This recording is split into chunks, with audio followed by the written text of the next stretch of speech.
everybody. This is Brandy and Dylan back doing another discussion, and I guess I don't even have to introduce you as a guest anymore, Void, because you've been on so much. You're kind of part of the team now. So Void Walker is back with us. Woo woo. And we're doing another top 5, which we always find fun and exciting.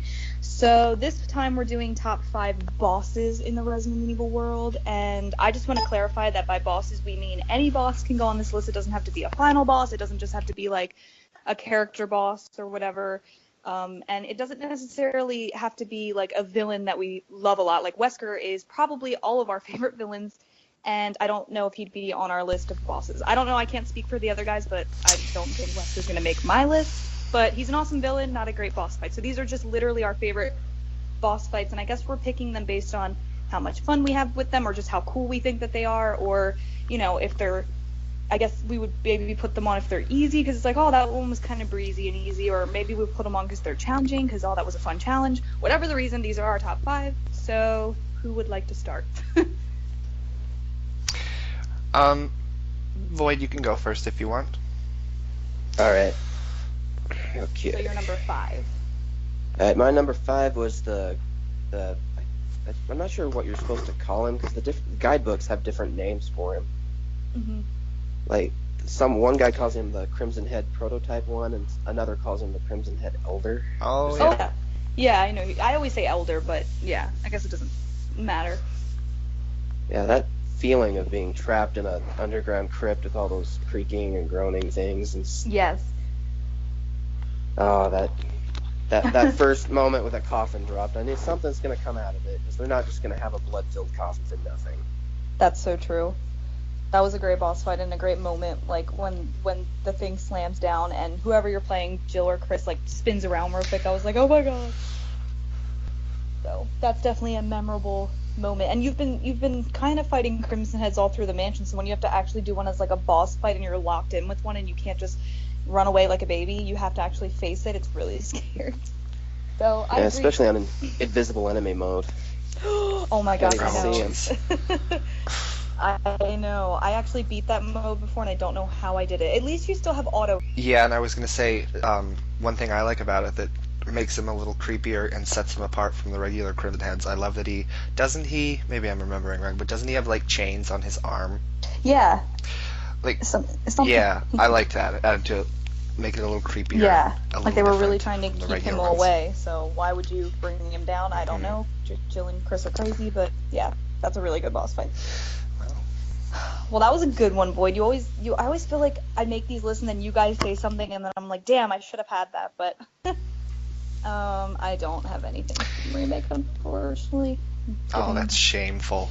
I know. I couldn't think of one. I was like, oh, the boss fights in Remake are kind of generic, but now I feel bad saying that because the Crimson Head Elder is a really good one, so I should have maybe at least put it on an honorable mention, but I'll just walk away and shame now. So Dylan, let's move on to your number 5.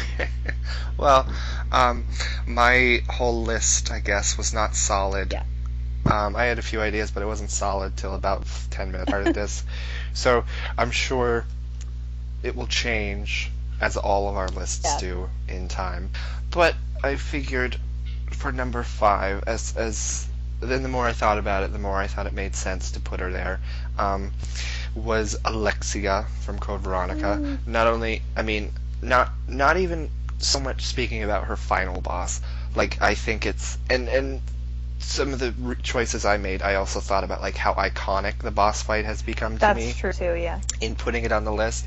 So, yeah, I think it's definitely as much of a pain in the ass as it is, you know. Yeah. Her, when she's flying around and you've got to shoot her in the air with the linear launcher. Mm-hmm. That's pretty annoying, but pretty cool at the same time. But mostly, I was thinking about the first boss fight with her and Chris. Oh yeah. A lot of it, her design, and I've always said it's really cool that the way she throws her arm out and then, you know, blood splashes, turns into flames. That's very cool. Yeah. And definitely unique as far as a boss goes. Plus, she's the first female villain / boss. So yeah, that's true. Yeah, I I didn't say that, but I guess like also we can pick these bosses based on their iconic status too. So like even if a boss makes our list that might not be the funnest boss, I guess to put them on there for an iconic reason makes sense too. Because Alexia is definitely iconic, and I agree. I think I like her first form even more than like her final one because she's like, I don't know, she kind of looks human still, but obviously not really, and she's walking Yeah. towards you, and it's kind of creepy, and then the blood and the fire, it's really, really cool. And the first time you fight her, uh, her first form on the final boss is kind of dumb. I think she's just a blob in the room, and most of the damage is taken by the little things she shits out. So That's true, yeah. And then you also said that the linear launcher part was actually, as annoying as it can be, it is pretty iconic because it was like the first time in a Resident Evil game where Yeah. you kind of went into first person in like in a weapon. Like, that's pretty cool. Code Veronica had a lot of first female villain. So yeah, that's interesting. That's a good choice too. And unfortunately, I can talk more about it because Alexia didn't make my list, but I love Code Veronica and I love that, I love her as a villain and a boss. So that was good choice, Dylan. I didn't think she'd make your list because I know you got really pissed off last time we played and you had to fight her, but... well, yeah. Yeah. Okay. Well, now I'm like looking at my list and I'm like, I don't know. So like Dylan, before I give any of my answers, I'm going to say that I don't know if this is my solid 100% top 5 favorite bosses. I'm sure they'll change over time. The only like solid things I can say is like maybe my top 5 favorite games and my top 5 favorite characters. Those are things that really never changed. But as far as bosses, they're kind of like the creature one we did. I kind of just threw them together and I hope that I don't know. I hope I made good choices, but here we go. So my number 5 is probably going to be shocking, and I don't know if you guys are going to be like, oh my god, really? You put that on there? But I put Krauser because I love the character, but not only that, I find the boss fight interesting because when you first play it, you really have no idea that the knife is way, stronger against him. So I was just firing my guns and like wasting a bunch of ammo. And I'm like, dude, how do you kill this motherfucker? And then obviously you find out that using the knife, and I find that really cool and unique because there's no other boss like that where using the knife actually, well, then there is in Separate Ways, which Dylan and I discovered that they kind of just cheaped out, and in Separate Ways, Ada fights Sadler at the end, and apparently if you use the knife, he, for some reason, it works on him. I don't know. I think they just cheaped out. Yeah. Yeah, it was definitely cool with Krauser because you didn't expect it. Yeah. Like a lot of things in Separate Ways, it's a lot of copy and pasting from the main game. That's true, so I just had to throw that out there. But I think Krauser's cool, and I don't know, I like him as a villain, I like him as a character, I like everything about Krauser and Leon in Resident Evil 4. I love that there's some foreshadowing with the knife when you have that whole QuickTime event thing with him, that whole cutscene. So, I don't know, I found it a fun, cool boss fight. And Resident Evil 4, just to let everybody know, was the first Resident Evil game I beat. I probably have said that before, so certain bosses and certain things in that game just have special meaning to me. So, yeah, Krauser's awesome. Yes. I kind of wish that, since in canon Ada kills Krauser, which I love. Oh, yeah. But I kind of wish that her boss fight with Krauser was a little better. Yeah. I seem to remember she just zipped around a lot and just it wasn't that inventive. Yeah, hers isn't really that great, and it's kind of actually harder because you're in such like closed off spaces with him, and it was kind of annoying. But the Leon one where you're running around for a while and then you have to collect 3 pieces or whatever, I always like that boss fight. I've heard people are really 50-50 with this, like where some Resident Evil fans really do like that boss like me, and then other ones are like, oh, it was bullshit or it was stupid or it was hard. But I never really found it that hard either, except on professional mode. Fuck that mode, because oh my god, I died like a million times fighting Krauser. For a boss fight that was normally so easy for me, like on professional, it was so fucking hard. That just proves how hard professional mode is. But for the record, I beat it, but it was annoying, so never again. I just did it once to prove it to myself, and never again. But moving on. So Void, what is your number 4? My number 4 is the game calls him the T-103, but in the book, I think Claire is the one that gives him the name Mr. X in the novel. Oh yeah. Oh, that's interesting. Because he's known now as Mr. X, so yeah. Yeah. Yeah, the reason why I loved him, he's just that first moment where he drops down from the umbrella carrier and just you see this blank gray face, like what the? And he's so slow. I know. And he doesn't have to be fast or intimidating. It's still just creepy, yeah. Pump ammo into him and he doesn't stop and he just keeps coming. Yeah. It was really effective, especially at that time. Like, we had never seen anything like that in, like, Resident Evil especially, obviously, but it was so cool. So, yeah, I agree. So, are you talking about, like, his boss fight at the end, or just him in general? Because I guess he counts even when he just jumps down or bashes through a wall at you, he still counts as like a boss because takes a lot of ammo for him to go down. Yeah, just him in general. Like the final boss fight, like that freaked me out. I thought he was dead for a sec. I guess I must have looked away from the camera when it showed his arm like coming out of the lava. So I was not expecting him to come back the first time I played it. Yeah. And I didn't know who he was at first because he looked completely different. Then I'm like, who could that possibly be? Oh my god, it's the guy from before. He's got he lost his trench now. coat. Yeah, he's pretty cool. I agree. Then he was fast like the tyrant from the first game. Yeah, then he runs at you and he's annoying. Run around and slice you, and then you have to face Birkin after that. Those final few moments of Resident Evil 2 were pretty chaotic. Yeah, and amazing and iconic too, because I think that's what makes Resident Evil 2 so good is like the final few moments of the B scenarios are so good. Yeah, I've noticed the A scenarios are super easy. There's like hardly any boss fights in them. Yeah, you can kind of breeze through, but that's what makes Resident Evil 2 I think so good and iconic and whatever else is because you do the A scenarios and you're like, oh, this is kind of breezy, this is kind of fun and cool and whatever. And then you do the B scenarios and you're like, oh shit. And like they throw so much at you at the ending of the games, like you have a time limit and you have to stop Mr. X, but you also have to stop Birkin and the train's gonna freaking crash and it's like all this chaotic shit and it just makes it so awesome. That's why I know we always bring up the remake in all of our, and I'm going to try not to talk long about it, but I just have to say I really hope that the remake includes all of these things that we so love about RE2, but who knows. I just wanted to add one thing with Mr. X. I thought it was very cool that he's technically the second tyrant we see in the series, and I like that they didn't redo the first tyrant because he was so popular. They really made it its own unique thing.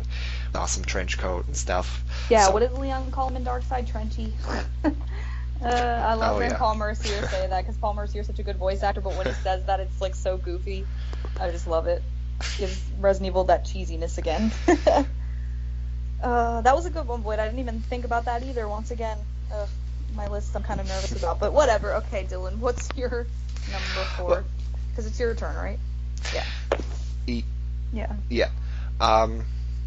Well, I mean, ultimately, you don't have to feel bad about any of our lists because we could think of it as our collective top 15. So that's true. That's a good way to put it to make me feel better.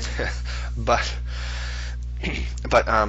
for my 4, I chose another, I guess, the other major boss in 2,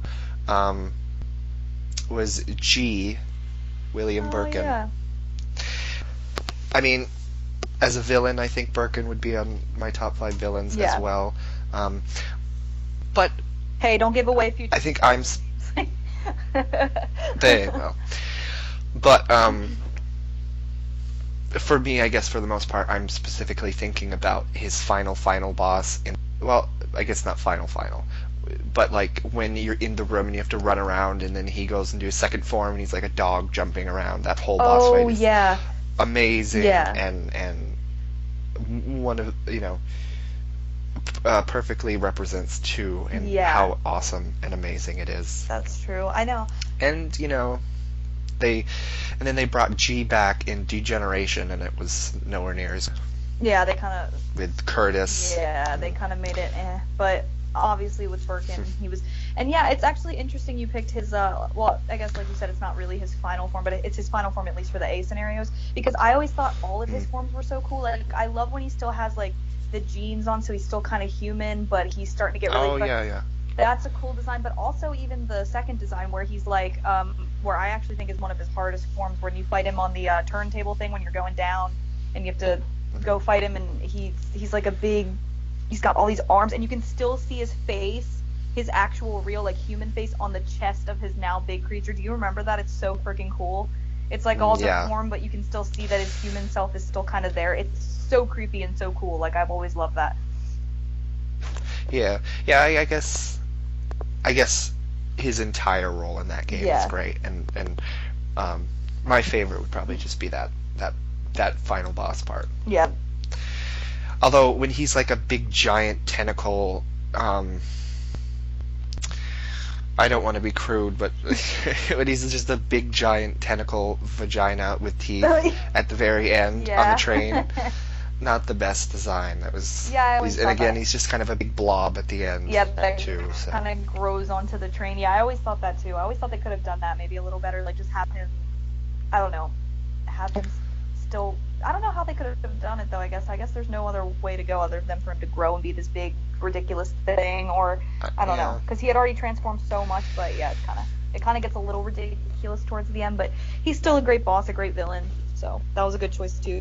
Because again, I don't have any from RE2 either. Anyway, so my 4, I know he has these 2 different names, but I don't know the official name. Boyd, I think you actually told me his real name, but he's the comms officer in Revelations 1, one who says Mayday. I think he's the one called Skag Dead. Yeah. I always forget that because it's so weird. I'd rather just call him like the comms officer, but I don't know. I thought he was like his boss fight's really hard and kind of cheap because he has an instant kill, and I don't usually like that. But I think his design was so cool, and there was actually for one of the newer games, like Revelations is obviously really good. I enjoyed it a lot, but like even in a lot of the newer games, I feel like the boss fights don't quite match up to what they used to be. But in Revelations 1, like when you hear when you walk into that room and you hear him going Mayday, and he's still kind of talking like a regular person, it's so freaking creepy and effective. So that's mainly why he's on there, is because he actually freaked me out. Like a boss fight in Resident Evil actually freaked me out, like like in a recent game. So that's a pretty big deal. So yeah, and he was very cool. And Brandy, you and I were talking about this earlier. The fact that that he's speaking and he's saying Mayday and I'm human, and that's really creepy. Yeah. And then Revelations 2 sort of took that idea with the guy with the big drill, but he's saying things and he's but when he's in his boss fight, you just hear him balls, because before he mutated, that's all the mother of balls. Yeah, that's. So they took something awesome and they made it really stupid. I know, I hate that because the whole Mayday thing is so eerie, and you can hear it from pretty far away. Like you enter the room and you hear this banging, and you're like, "What the fuck is that?" And then once I played Revelations 2, I was hoping that maybe they would take something like that and make it even cooler. But no, they of course ran it into the ground like they usually do when they try to take stuff from the other games. But yeah, I think the only thing I will say that's really annoying, I mean, obviously he has an instant kill. I hate instant kills. I think they're cheap. But I also hate about that fight how there's other enemies around the perimeter that can fucking, like, shoot shit at you and come after you while you're trying to fight him. That's kind of annoying. But, yeah, I mean, he's hard. He's difficult enough. Yeah. But then you just have the guys shooting stuff at you, and But as hard as he is, it never took away from me, like, really enjoying that fight. I love the whole design. I even like the way, like, his design looks, even though he's just kind of like a blobby fat guy with, like, he's got, like, a drill or something on him. Like, it's part of his, like, mutate. It's weird. So it's, like, a cool, creepy, but weird design. I don't know. But I don't know, and I love how, like, while you're shooting him, like, you can shoot him a couple times. He'll actually say, like, I'm still human, or I'm still alive, or he says something like that while you're shooting him, and it, like, makes you feel like, oh shit, but at the same time, like, dude, you're, like, coming after me, though. So it's like, I don't know, it's cool. There was never really a boss fight in Resident Evil that did that, so I thought that was awesome. And of course they fucked it up in Revelations 2, but we'll just pretend that boss never existed. That boss would have been cool though too if he didn't say, make it goofy and funny by saying what he says. But yeah. Okay, so that was my number 4. So Void, what is your number 3? My number 3 is actually G2. Birkin. Oh, awesome. William. Yeah, I don't know what I could add to. Dylan basically summed it all up, but if there's one thing I could say, it's like if they used him somehow in Resident Evil 7, I would have liked the game more. Like, I always figured like maybe the explosion from the facility never killed him and he just went dormant all these years. Oh, that would be cool. And then when you fight him in my own like fanfic version of 7, he's actually grown into the G virus better, kind of like how Alexia like went in cryostasis for 15 years in order to. Oh yeah. Because I remember reading that the T Veronica virus was really gnarly and it would just kill people and mutate them right away. So she like hibernated so her body could adapt to it. Yeah. So I figured maybe if the explosion didn't kill Birkin and he's just been like dormant, like beneath the ruins of Raccoon City for this long, he could come back and Yeah, that would be No, interesting. Capcom would never do anything cool like that. You're right, though. No, they gotta give us hillbillies instead. That's so much scarier and cooler, apparently. I know. Oh my gosh. Well, I guess since you picked William or whatever, Void, I have to ask you. So, what would you say your favorite version, or I guess boss fight in general with Birkin is like your favorite? Because there's a couple to choose from, obviously. I loved them all, but if I had to pick his favorite form for appearance specifically, Yeah. it would have to be his not the first form where he just has like the big pipe. It's Yeah. the second form where he has like that new tree stump looking head. Yeah, that's the one I was talking about. That one freaks me out, and I feel like that's one of his hardest forms to fight because he's pretty tough there, and he's got like 4 like arms, and he can slash you with them, and yeah, that one's pretty cool. No, And and that's it's the one not. where I think It's you not can see that his one. face. Which one? That one's form 3, I think, where he has like 4 arms. Which one's the second one? Then I'm trying to think. Is it the one where? So the first one's the one where he has the jeans on, right? And he has the pipe. So you see him, he still kind of looks human a little bit, right? With the giant eyeball arm. Yeah, he still has his then- human head, and then the second one is his human head is put on his chest for the first time, and he That's gets that that one. Yeah, okay. Yeah, that's tree stump head. That's always what I thought it looked like. Yeah. That one is pretty cool too. That one's cool because I love how you can still see his other face. Like Dylan and I were talking about that, but it's creepy and weird. But yeah, he's got a lot of really cool forms. I forgot he has like a lot more than I usually remember. I always think he just has 3 because you fight him like basically 3 times in the A scenario, but he does have way more than that. Yeah, his So, action figure was actually the first Resident Evil figure I ever had. Oh, that's awesome. Which Oh, that would be an awesome which one to have. is he? Which form is it or whatever? It was the Form 2, yeah. It came with Sherry. Oh. What? And I That's didn't- so cool. Yeah, I didn't know what Resident Evil was at that time because I was so little. Oh. And I walked into the mall with my grandpa, and I just said, pick out a toy, and I got so excited, and I walk around, and I see this hulking, ugly thing, and I'm like, oh, wow. Got a giant that's eyeball. Awesome. How's a my little God. boy not supposed to, like, pick that out? My mom That was is funny. not too thrilled with the thing, but my grandpa bought it for me anyway.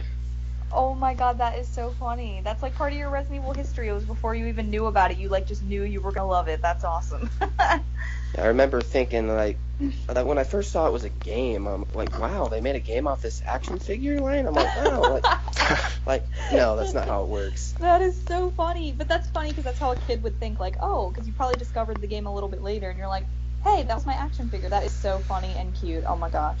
That cracks me up. Yeah, I remember playing it when I played the first one when I was 3 with my cousin. She's at least 5 or 6 years older than me, so she had a PS1, and I didn't really Aw. think too much of it at the time because I was 3. I don't really have all that great of gaming skills, not that great of memory, so Right. then when I saw Birkin's toy, I'm like, oh wow, cool, and I see years later Resident Evil 2, I'm like, well, hey, I recognize him. Oh my god, that is so funny. That's cool that you like remember all that. That's awesome. Before we do move on from Birkin, I just wanted to say he's not on my dishonorable ones, but I feel like it totally could have had a spot. Birkin in Darkside. Oh my god, His yes. boss fights are bullshit.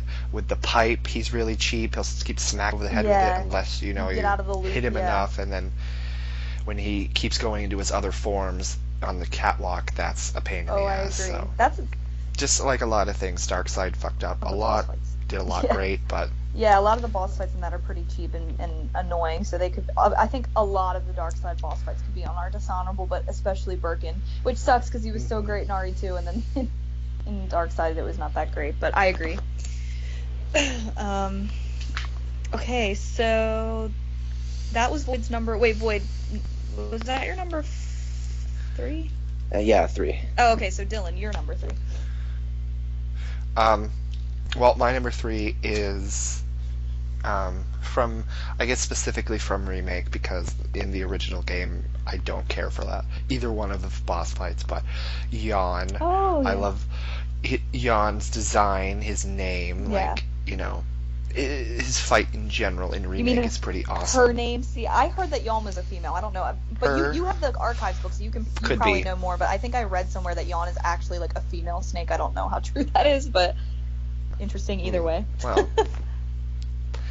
And yeah, and I just love also adding to the boss fight in Remake, Richard comes in and is a badass for a minute, I know. which adds to the whole thing. Yeah. That whole sequence is great. And we were just talking about action figures, and while I've never had a Yawn action figure, I used to have, and it wasn't mine, it's one of my brother's probably, I used to have and I don't think I've ever seen the specific movie it was in, but I used to have a giant snake action figure from one of the Harry Potter movies, but it looked exactly like Yawn. That's awesome. And I always just pretended it was Yawn. Oh, I think it's called the Basilisk. Yeah. My sister's obsessed with Harry Potter. How could I not know that? I went through my Harry Potter phase too. Yeah, whenever I saw Harry Potter, it's the second movie. Whenever I saw that, I always put it in my head back to Resident Evil because I'm a huge Resident Evil nerd. So I'd always be like, "Oh my God, it's Yawn," even though it really wasn't. I would always think the same thing. So that's interesting.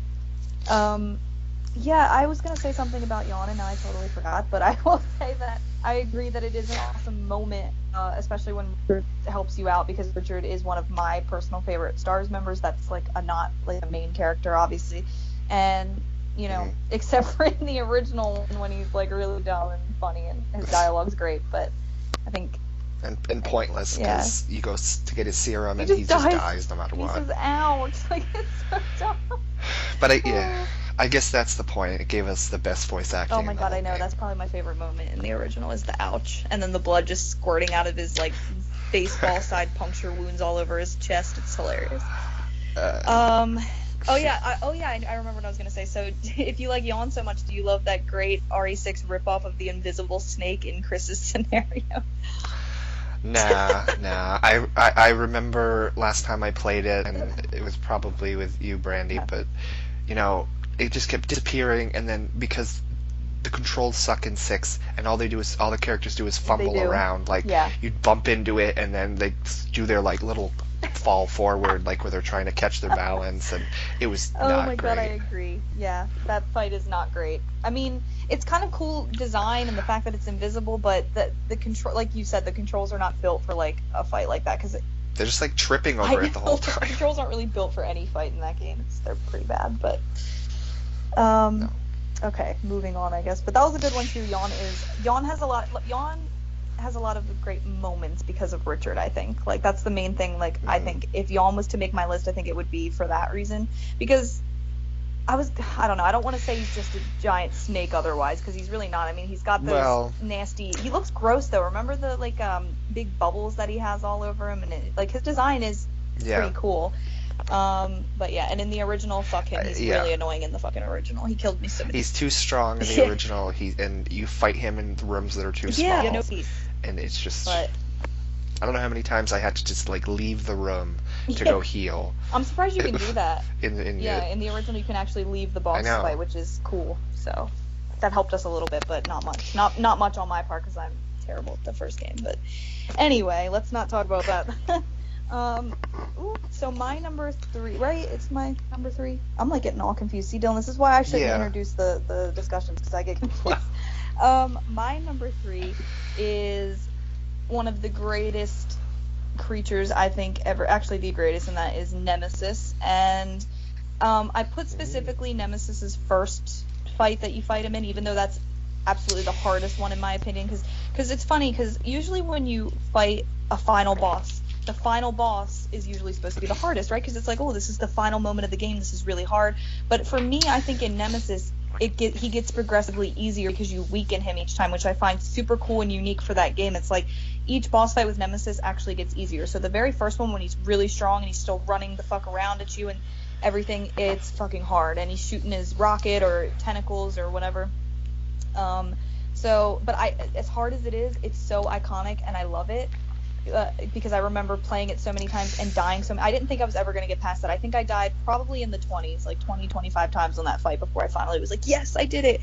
Because I didn't know freeze rounds. Anybody that needs a tip for RE3, freeze rounds will kick Nemesis's ass even way more than the Magnum does.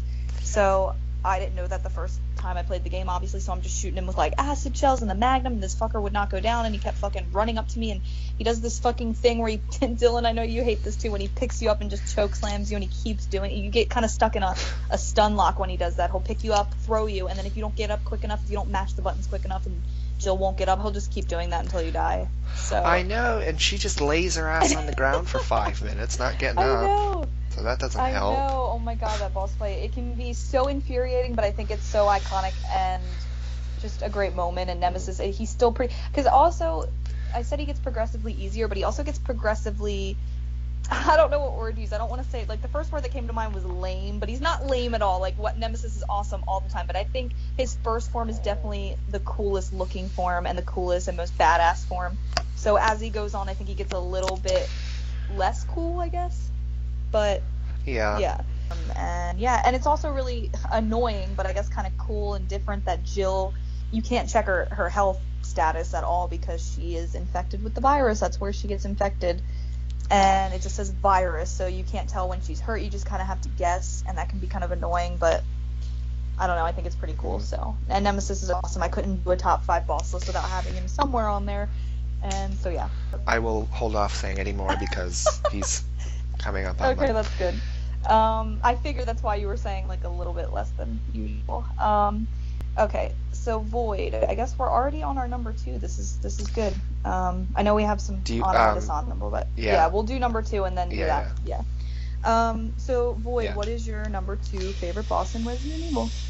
My number 2 is it's in Spanish, so I'm not sure how you're supposed to say it correctly.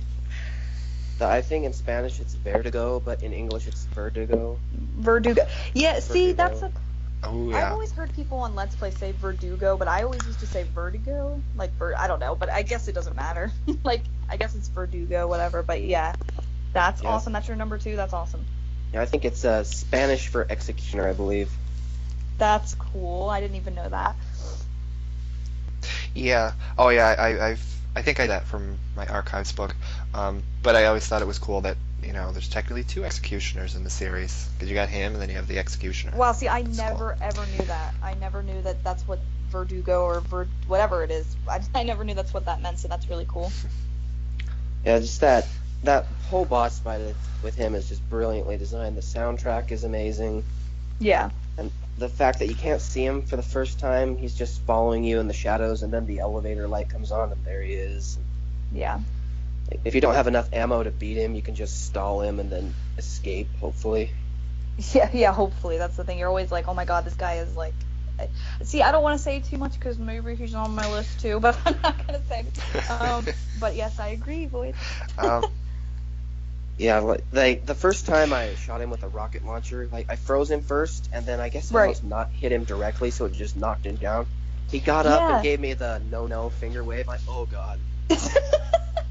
I'm getting finger wave. I love that. Yeah, I'm getting mixed feelings of terror and awesomeness. And yeah, I didn't know. Sometimes you can fail him with the rocket launcher. I did that one time and I was so pissed. I think I started the boss fight over because I was like, what? I wasted my rocket and I was like, what? If you don't hit him directly on or whatever, you can fuck it up somehow. But it's like 30,000 peseta I just wasted. I know, right? That's great. Oh yeah, I did that once not by missing, but it wasn't even the first time I played the game, but by being an idiot and not even freezing him first. I just I'm gonna get rid of him really quickly. So I shot him with the rocket without even freezing him. I was 2 minutes later, I was like, oh yeah, that's why that didn't work. Oh, I love that. That's great. I always love your stories of RE4, Dylan. You could write a comical book of your experiences with RE4 because they're pretty great. Be all depressed the whole time. Really. Oh my gosh, that's funny. Yeah, I used the extra weapons on him, like the Chicago typewriter. Oh yeah. I just wanted to test how strong he really was compared to the enemies, because just one bullet from the Chicago typewriter is enough to kill any normal Ganado or cultist. Yeah. I was just filling him full of Chicago typewriter bullets until he finally went down after a while, but it's like a solid few seconds of shooting him with that almost insta-kill damage, and he still just wasn't it's like he wasn't even feeling it. Yeah, I definitely think he's one of the strongest bosses, not even just in RE4, I think in the whole Resident Evil universe. He's very, very tough, and I don't want to say too much because I do maybe have him coming up, but I will say that I agree with you, Boyd, and I'm glad he's on your list too because I think his design is fucking awesome. So that's cool that he made your list too. Oh, and I have a question then. So since he's on your list, and I want to ask both of you guys, how do you guys normally do the boss fight? Because like you said, Boyd, there are a couple options. You can either freeze him and use the rocket launcher and get rid of him right away. You can run around until the time runs out if you're brave enough to like keep him on your ass the whole time and just use the, whatever. Or do you just fight with your regular weapons and try to kill him that way? So yeah, I can't remember. Like there's like right after Vertigo, there's the 2 El Gigante fights, I think. Yeah. Mhm. So I had to conserve my ammo, and I figured I'm not gonna have enough ammo for him anyway because he's such a damage-soaking tank. Yeah.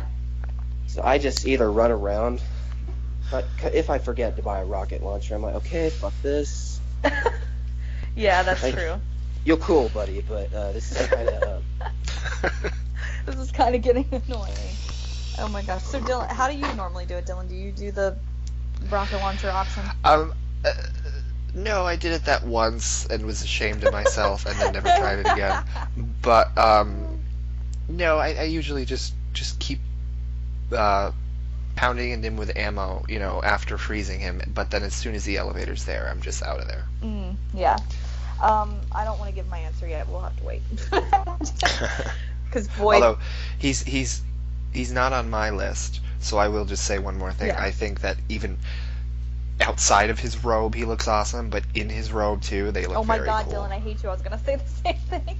I'll just say it now because we're on him anyway. Because I kind of gave it away that he's on my list, but I will say that when your first shot of both of the Verdugo, I'm just gonna call him Verdugo. That's how I've always said it. But both of them, when they're standing up there with Salazar, like your first introduction to Salazar, like I've heard somebody that like a Let's Player say this before, and I think it's so true. It's like Salazar would be such a little bitch, and it would be like, oh my god, he's not a threat at all. But then you see these 2 fucking awesome ass creatures standing behind him, and it makes that whole moment even that much cooler. Like, imagine it was just Salazar that had come out. It probably wouldn't have been as cool. But then you see these 2 fucking creepy ass things in robes, and you can see like, I don't know what it is, if it's like a mouth that they have or something, but there's something moving, like they're breathing next to it. It's so fucking cool.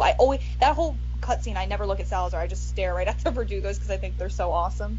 And their robes are awesome, and yeah, everything about them is super cool. Their design is great. So I'm glad they did make your list, Void, but you stole one of mine. So like, it's okay. So Dylan, who is your number 2? Oh, my number 2, and well, no, I guess this is different than what did I say? Yawn, when I specifically mentioned the remake version. Mine is another from remake and the original, but the very first Tyrant. I know that some people prefer some of the other Tyrants, like Mr. X-Lot, and there's tons of different Tyrants in the series, but I really like the very first Tyrant, and I honestly feel like his final boss fight on the heliport is, in my mind, probably the most iconic boss set piece in the series. So, and he's just really cool. Yeah, and I always like the heart on the outside of the body, and you can hear it like beating. Yeah, he is pretty cool and very iconic. And I hate when you shoot him with the rocket launcher and he likes to fucking throw it to the side like it's not even anything, and then you have to do it again. And he's really hard in the original, but like I said, everything I think is upped a little bit in difficulty for me in the original. But yeah, his design is super cool and iconic. Yeah, and his is also, I have his action figure from the original. Oh, game. You do? That's awesome. Cool. Does he have like the heart and everything? That's so cool. He does, and the heart was very cool. For a long time when I had it, he has a button on his back, and you could push it, and it would pump like red liquid in his heart. That's cool. Because it was all like closed off. But I guess somehow maybe there's a hole in it leaked all out. the blood dried out. But that's awesome. Oh my god. But it was very cool. That is really cool.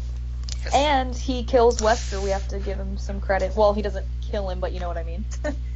He does kill him because Wesker comes back, but he's the one who's like, bam. So. But that's Wesker's own fault. He's a dumbass. Oh my god, Chris, stop it. Oh, wait. I know. Oh, I just remembered another line from the original reminding me. Brandy, don't you really? I know you really get a kick out of in the original when Barry, I think he hits Wesker on the back head with his gun and comes in and he said, "Should we see Tyrant?" What does she say again? If you Barry, you're so yeah, optimistic. what does that mean? What does that mean? Yeah, should we go get a look at Tyrant? Yeah, you're so optimistic. It's such a weird response and doesn't fit with what he says at all. Oh my god, No. we should have a discussion where we all just talk about and quote our favorite like RE1 like lines. I love that because there's so many good ones. Oh my gosh, and I just love I love in Chris's. My favorite in Chris's, like that's probably one of my favorite in Jill's, but in Chris's, I love the Chris. Stop it, because it's like Chris starts laughing at Wesker like, oh my god, you're so stupid, this is your plan. It's like right after Wesker tells him about the Tyrant, and instead of being like a badass, like you won't be laughing for long or something dumb like that, he's just like, Chris, he's like really embarrassed. Oh my god, it's too much. It's so funny. So sometimes when I think of the Tyrant, I think of that. I remember there was like a comic, like a spoof comic somebody made of like Wesker holding a gun to Jill, and it was in the RE1. It's like, I'm gonna show you the Tyrant, and then Jill's like gets this look on her face. It's not a nickname for your dick or anything. She's like, no. Oh, I love that. That's great. Oh my god. And a little separate thought bubble is like, God, I hate you people. Oh my god, that is the best. I love that. Oh my gosh. Anyway, again. Wesker's so pathetic in that game. Wesker is pretty pathetic in RE1. Don't open that door. He's just like not intimidating at all. Oh my gosh. Okay. That was funny. Now I'm all sidetracked. So that was your number 2, right, Dylan? Or was that okay. Yeah. No, that was my number 2. Okay, so my number 2, no, mine is You're mature. Well, it's actually not somebody we mentioned before. I thought it was, but then I saw it. Never mind. My number 2 is from Code Veronica. My favorite boss from Code Veronica, and one of my favorite like bosses in general, is Nosferatu, which is also what's his name? What's his first name? Alex Ashford? Alexander, I think. Yeah. So he's Alexia and Alfred's father that they fucking like experimented on like asshole. Well, Alexia did, and he became this horrible. I mean, I think the reason why he made my list and why he's one of my favorites is because he's just so. When you first see him as Claire, when you run like back where the lockers are on not Rockford, it's in Antarctica. And he's just down there as a prisoner, and you hear him like moaning super loud. I always thought that was so fucking like just unsettling the way he moans. And he's just below you as like a prisoner. It's really creepy. And then the fight itself, I know, Dylan, you're not too fond of the fight. The only thing I don't like about the fight is, again, of an instant kill. Like if you stand too close to the edge, he can just knock you off, which is really annoying. That's mainly usually how I die on that fight, is the instant kill. But I actually found a really fun, awesome, cool way to play that boss fight, and it actually works. You just have to take Alfred's gun, like the sniper you get, and just put your knife on Claire. That's the only 2 things I bring to that boss fight, is the knife and Alfred's sniper.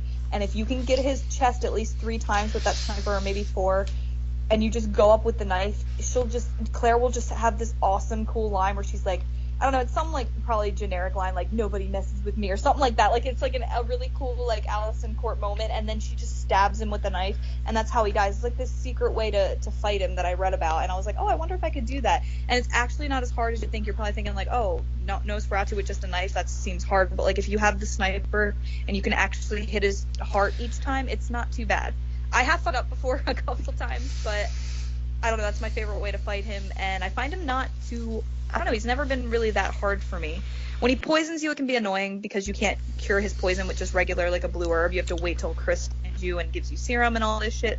But other than that, I never really had a problem with him, and I think he's got a cool design. The fact that his hands are behind his back, but he just has the tentacles, and he's blind, he can't see, so he kind of just feels his way to finding you. I don't know, it's just cool. So, yeah. No, he's a very cool designed boss, and I used to have problems with that boss fight, but it's not too bad anymore. Yeah. But I think his name is really cool. Yeah, Nosferatu, I always thought that was so awesome. That's his little like nickname or whatever, but I mean, his story is completely messed up too. It's like his daughter just went crazy and decided to just do crazy shit on everybody. I know. But yeah, And one thing I like in Darkseid, one improvement, I love being able to see him on like a screen, a monitor at the end. Alexander before, you know, you could see him before he mutated, which I really like. when he's like talking about, yeah, that's interesting because you don't even get, I don't even think you get a picture of him, or maybe you do in Code Veronica, like the original. I don't think you ever see him in his true form. No, doesn't he? He's one of the portraits that puzzle, right? Oh. When you have to do them in the order of their lineage. Yeah, I think you're right. I think he's like the last. Yeah. I don't remember which one now. So maybe, but that's all you don't really get to see like his actual like him speaking or anything. So I think that is cool that they put that in Darkseid. Mm-hmm. But no, that's a very cool pick. Yeah, I wanted to do one from Code Veronica, and I was thinking between him and Alexia, but he's definitely my favorite boss. Like, I think I always say that to you every time we fight it. You're like, oh, I love this boss. And I like the music on that part. It's really intense, and I love that Steve's just a useless idiot and just is hanging there on the edge while you're the entire time you're fighting him. He just doesn't do anything. I'm so sorry, Claire. I love when he says that. So it's great. The whole fight is great. But you don't like, you said you chose that from Code Veronica. You don't like the dumbass gulp worm? Oh, the gulp worm's great. That's a great one. Another rip-off of just the fucking Gravedigger, which I don't even like the Gravedigger fight, so. With a lamer name. Yeah, gulp worm. I remember we were talking about that, and I was like, what the fuck? At least Gravedigger sounds cool. Gulp worm. He just gulps you up. That's stupid. Oh my gosh. Yeah, I definitely wanted to. Well, that's why I'm glad my number 2 and 3, like my third one was Nemesis and this one was Nosferatu, because I did want to give some shout outs to like the older games, because I feel like my list mainly consists of the, I guess, newer ones. Well, Krauser, I don't know. He's from RE4. I count RE4 as a classic, but I guess by other people's standards it might not be in comparison to the older ones. But so yeah, definitely I'm glad that he made Nosferatu made my list. I kind of figured he would since he's one of my favorites. Since I know my number 1 has been spoken about. I'm pretty sure Brandy's yours has as well, and I would wager that Void, yours might have been as well. So if you just wanted to quickly do our number 1s, and then we can end with our dishonorable and like talk some shit about them. Okay, well then do you want to do honorable now, or just do our number 1s and get it? Yeah, we should probably get our number 1s out of the way, just because mine was already spoken. It was yours, Dylan? Yeah. Was yours, Void? Yep. Okay. All right, well, let's just all do our number 1s quickly and just say our final thoughts on each of them. So, Void, what is your number 1 favorite Resident Evil boss? That's Nemesis. Woo, yay. Oh, me too. There you go. Now you guys talk about how awesome he is. He's got to be the most iconic Resident Evil boss. Yeah. I think Absolutely. He's like the only one that's ever featured on a cover of a game. Like the main boss is. Oh yeah. That's true, actually. Yeah. I can't think of any of the other ones. Yeah, the Resident Evil movie did his appearance okay, but everything else is like. No. Yeah, I don't like his voice and the way that he has a fucking You don't like his Gatling gun. You don't like that they shoved in some stupid backstory to make Alice feel bad. Yeah, he's actually a boyfriend or something. Alice like physically beating up Nemesis. Like, no, that was so dumb. No. Apparently, they thought Resident Evil was a fighting game, so they had to end it like that. That's so stupid. And it turns out, he's not a bioengineered monster. This time he looks like he's the family dentist that was mutated. That's stupid, I know. Well, I'm glad he made both your lists, because I was actually thinking, like, wait a minute. I know they're going to have Nemesis because he's awesome, and yeah. Well, I guess then, since I sort of specifically said, like, the first boss fight is my favorite, what would you guys say, like, out of the 3 major fights? I mean, I know you encounter him throughout the game a bunch, but, like, I guess the 3 major ones, which is the one at the clock tower, then the second one is, like, where you can, like, spray him with that acid shit, and you have, like, a time limit, and then there's obviously the third one, which is the final one. So which one do you guys say is, like, the best? My personal favorite has got to be the first one as well. Yeah. That scene where he just jumps out, like, even for back then, those graphics were pretty neat for yes, I PS1. agree. Mm-hmm. Where the characters could actually show emotion and not just be a bunch of pixels on a screen. Yeah. And that scene where he jumps down and kills Brad and Jill freaks out. Yes, I love. Yeah, her face is great on that part. Like when she like looks real scared, and then like it's sad when she thinks she's being rescued at the clock tower. She's like, "Oh, finally!" And then he just shoots down the freaking like chopper, like no bitch. So yeah, I agree. That cutscene's great. Yeah. I think if if we ever did a top 5 Resident Evil assholes, he would be number 1, I would think. But he's the best. He's the best asshole. He is the best, but hunters are great, eliminators are They're all great, Wesker's great. They're all That's pricks. so true. But yeah. So yeah, which one's your favorite, Dylan, out of all of the Nemesis fights? I really do like, and I kind of wish it was the final one with him, so we didn't. Besides, like when he's a blob and you got to push the things in and wait for the railgun. But I like the one a lot. The one before that, when he has his tentacles and when you have to, That's you interesting. can get him with the acid. And I like that one too, actually. Yeah, but not as much as the first one. Yeah, but yeah, I think it's cool. Mm-hmm. And I think it's nice that they, he even looks cool when he loses his trench coat, I think, and the fact that they gave him like a different attack, so he can like grab your feet and whip you around. Although I think the death animations, the death scenes, when you just get like slammed around the room, that looks a little silly. Yeah, but you really. That fight.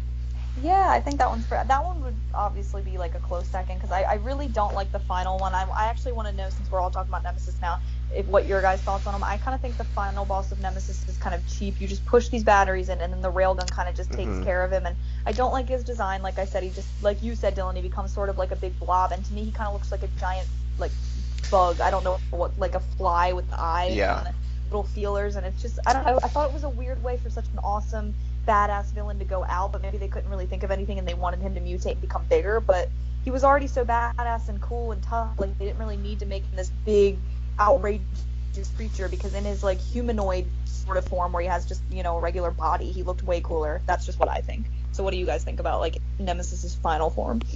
I always thought he looked like Umbrella tried to splice together the DNA of a tyrant and a moldy meatball.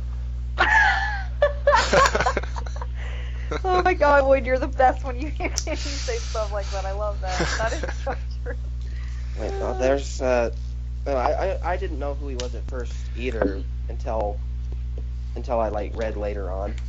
Yeah, me neither. A brand new boss. Me too. Then she said, "You want stars?" I'm like, "Oh, that's that other guy. Oh, that must be him." That's Nemesis. Yeah, I thought the same thing. I actually read up why he mutated. Like, apparently, like he is basically an original tyrant, like from RE1. Right. But they injected a new kind of parasite into him that replaced his stupid tyrant brain with something that's like more suggestive and open to being controlled. Right. That's really interesting. There were actually multiple Nemesis tyrants created, but only the one in the game is the only one that was ever given combat training. That's so cool. I'm not sure what happened to the other ones, but the reason why he mutated is he took so much damage that his healing factor couldn't like bring him back after the acid bath, and he devoured some of the T cells from the dead tyrant in the railgun room. Oh, and that gave him that gave his body enough of a jolt to regenerate itself. But now the tyrant cells and the parasite cells are now opposing each other, and his programming was erased. He's basically about as mindless as a regular tyrant now. Wow, that actually makes me like his mutation a little better now. Like, I can accept it more, because at least there's a reason, and that's a pretty cool reason. And now I know why he gets weaker instead of obviously getting stronger. Like, his final form is like his weakest form. So he was the shortest tyrant. He's only about 7'3" in his normal straitjacket kind of form. Mm-hmm. But then when he gets more and more damaged and the tyrant cells begin to take over because of the healing, he actually gets a lot. If you notice, he gets a lot taller when he has all the tentacles and his coat is off, and he's more aggressive. Yeah. He's starting to forget his training, and he can't use a weapon anymore. That's interesting. So he basically gets dumber throughout the game. That's pretty cool. It's a direct response to his healing factor trying to cope with the injuries Jill gives him. Wow. It finally can't anymore, and then when it devours the T cells, it gives it what it needs, but everything else is erased. That's pretty awesome. I never knew any of this stuff. I mean, I figured he just gets weaker throughout because you're damaging him so much, but I didn't know, like, about him, getting the cells from the other tyrant in him when he goes into the acid and all that. So, like, that's really cool. They actually had to create him using cells from Lisa Trevor. What? Wow. That's Yeah, I think the parasites they made actually came from Lisa's body. That's very interesting. They've been injecting her with God knows what for how many years. I know, poor Lisa. Then they put the parasite into Lisa. Actually, that's how they created the G virus. They put the Nemesis parasite into Lisa, and it was absorbed on a cellular level and mixed with the T virus that was in her body, and then they Birkin weaponized it and turned it into the G virus. Wow. See, I never knew any of this. I'm getting schooled, and I like that because I like learning stuff like this. That's really interesting. Wow. Yeah, that makes him a lot more, like you said, cooler and a hell of a lot more interesting than if it was just what we thought at first. She's just damaging him, and he becomes a blob. Yeah. He's crawling towards you. Yeah, that's See, and I'm glad, Boyd, that you said you didn't know it was Nemesis at first either, because I think it took Jill saying the stars thing too. I just thought, wow, this is a dumb way to end RE3, to just get a random boss that falls out of the sky. I was thinking though, like, trying to think of that boss fight, because you guys didn't know the first time you played, and I'm sure I didn't either. But like, because the game doesn't point it out to you. But how does Jill realize that that's no him? idea. I guess she just assumes because it's back. But yeah. How does she? I guess she figures, well, this guy's been following me the whole damn game. I guess it's gotta be. Yeah. Oh my god, that's interesting. Yeah, and I'm just glad that I wasn't the only one, because I really kind of felt once I realized it was him, like when Jill realizes it, I kind of felt dumb. I'm like, oh, should I have known that? But the fact that you're saying too, Boyd, that you didn't know makes me feel a little bit better, because he doesn't look anything like himself. And I thought he was completely dead after the acid room and everything. I thought, and he goes down like the garbage thing, or I'm just like, oh, he's dead, okay. And then I was like, no, he's got to come back for at least one final moment. But when he did come back, I was like, there's no way that that's him. So that's pretty sad that we didn't even know that was him. That proves that the design was not that great. I think we all can agree that his final form is probably the least cool, and probably our least favorite boss fight of them all with Nemesis. So yeah. Wow, we did go off on that for a while. I didn't even say my number one, but we've already talked about my number one too. So my number one is Verdugo. Void stole my number one. I don't know what else I can say about it that you guys didn't say and I didn't chime in on. I guess he's super cool. He always freaked me out. That's why he's my number one, because he's the only boss that really made me feel really threatened. I mean, Nemesis does that too, but like, I don't know. He's so scary. He's on your ass, like, from the time he jumps down to that ceiling. Like, you can't really get away from him. He's the only boss that's really indestructible, I feel like. I mean, there's a way to kill him, obviously, but he's fucking strong, like you were saying, Boyd. Even if the Chicago typewriter can't even take him out in like a couple hits, that's a pretty tough boss, so he definitely deserves to be on the list, and he's definitely my number one and just his design is super freaking cool. Like, the fact that you don't see him at first, like you were saying, Boyd, you just see his tail, and like he's trying to, like, you have to do a bunch of quick time events to get away from him, and then he jumps down, and his eyes glow, and he's got like these fang things it's just so cool, so creepy. And yeah, I'm glad he was on your list too, because I think he's fucking awesome. I also love, and you guys have played RE4, you'll know what I'm talking about, but like when you run away from him and you're in a different room, and then you just hear behind you that like of him running after you, it's so freaking scary. You just think you can't get away from this motherfucker. He's so fast and always right behind you, and the noise of him following you is so freaking creepy. I don't think there's ever been another boss that you can actively hear just running behind you, except maybe Nemesis, so that's pretty cool. I guess, yeah. So, yeah, like I said, if we just wanted to, we could talk a little bit about our honorable and go out on our dishonorable, because I'm sure we have our own reasons for hating or disliking. So we're going to go out on bosses. a low note. No, we'll go out on a high note by making fun of what our dishonorables are. Okay, then I guess to start with honorable mentions, Void, do you have any honorable mentions for bosses? I think I have two. Okay, cool. The first one had to be Mendez. Oh, that was my first one too. Okay, good. We can talk about it together. I just love the soundtrack to him. The track that plays in the torture barn where you fight him, I think is the scariest one in the entire game. That's awesome. It just adds to the atmosphere. That's cool. It sounds like you could put it into any horror movie and it would just work. That's cool. I'm always so scared of that fight and focused on it. I don't even think I really listened to the. I mean, I'm sure I'll know it when I hear it, but I'll have to listen to it again. I know a lot of the music in RE4 is awesome, so I'm sure it's awesome.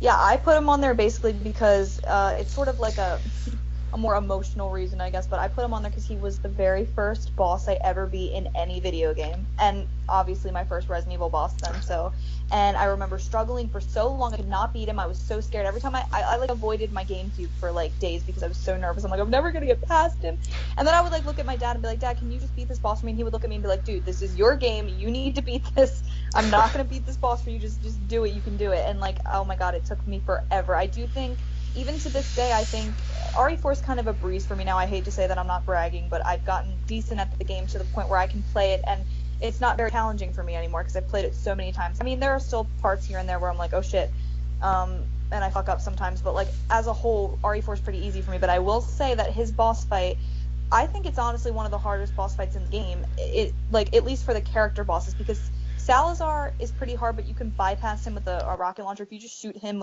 when he reveals himself to you and with the rocket, he's super easy.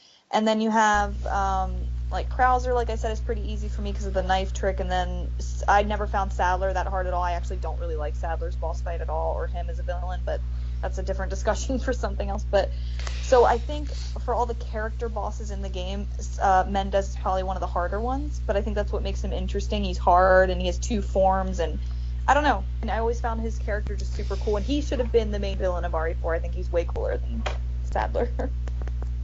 So I'm glad he was on your honorable mention too, Void, and I'm glad we both could talk about him because he's really cool, and his boss fight is scary and hard, but fun, I guess, at the same time. My second honorable mention, I'm not sure if I'm pronouncing it right. It's from Revelations 2, but this one always freaked me out just because of its appearance. I think it's called the Durlga. Oh, I'm which not one? sure Is how Oh, I'm I've supposed heard to say that, Which one is it? but I'm not sure exactly what. It's that big, huge one that's made up of several people that have all meshed together. It has that big. It has the.